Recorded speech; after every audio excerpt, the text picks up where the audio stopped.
Welcome to this micro-learning lesson on learning targets.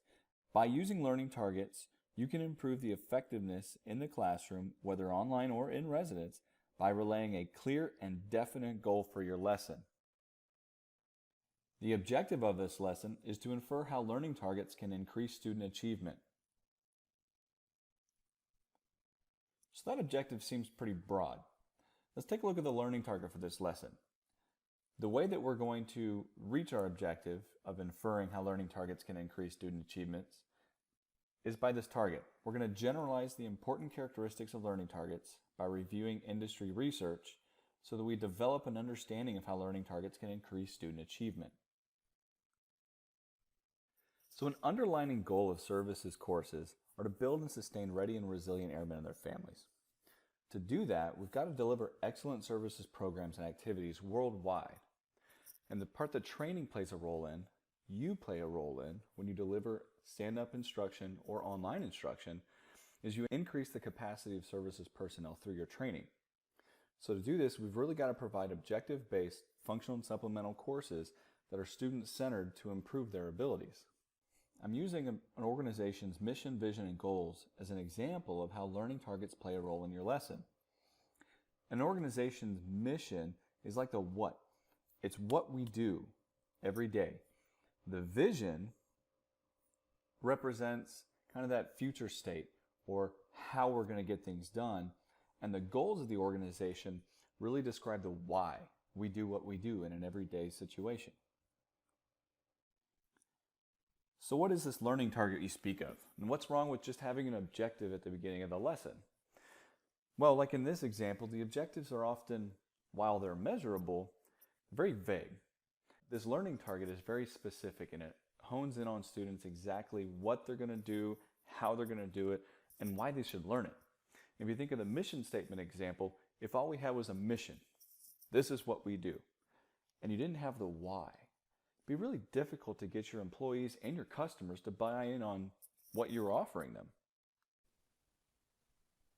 So let's talk about learning targets from a more relevant situation. How many of you own a GPS? I'm just kidding. I can't see your hands, but we all do.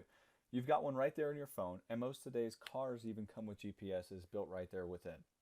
Well, similar to that, a GPS needs from where to where type of locations in your addresses to figure out where you're going.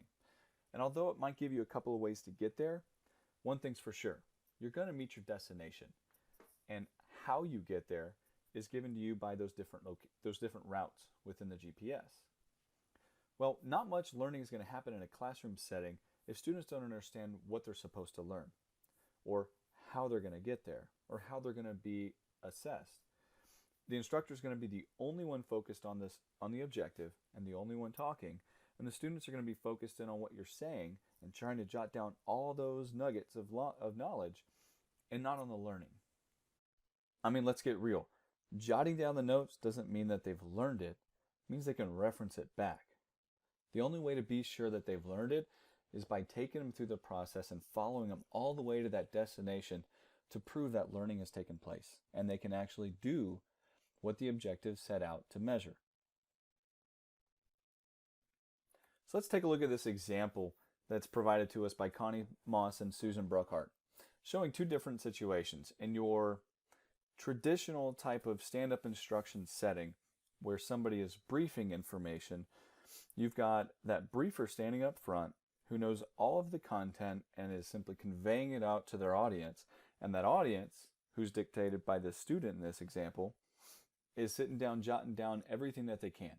All right, they're just listening and writing as quick as they can, but they're not really internalizing or grasping the real relevance of what they're writing down. They're just trying to jot it down as quick as they can so they can soak up as much and then go home and hope that they can implement it. Well, the bottom example is what a learning target does. It's giving you what you're going to do, how you're doing it, and why you're doing it. Now you've done it in a student-friendly type of a objective that everybody understands, so everybody is aligned and aiming at the same target. So let's talk about a couple more benefits that learning targets can bring to your lesson. Here's a couple of quotes from Connie Moss and Susan Brookhart that gives you some understanding of what learning targets can do. To me, what it does is it builds a learning team in the classroom. It unites the instructor and the students in on the objective, creates a facilitator where you're facilitating the learning and students are getting on board with you. You're showing them how to do it and why to do it. And students then internalize the benefits of learning how to do it. They're given that opportunity to actually do the learning, and they understand the relevance, the what's in it for them. More specific from your point of view, when you use learning targets, you yourself have a better understanding of how students are going to be doing the learning, why they should do it, to where you're able to ask more open-ended questions that measure what students are getting and what they're not getting. That way you don't have to wait 6 weeks, 6 months down the road to, take a look at your health statements or your financials or your help tickets and to see if your class is having a benefit. You know before students ever leave your lesson which ones are getting them and which ones aren't. Thank you for watching this video lesson on learning targets. Now go forth and write learning targets for your lesson so students know the answer to the question that my kids seem to never understand. Why? And be sure to tune into our next video lesson called Got Data? Until next time.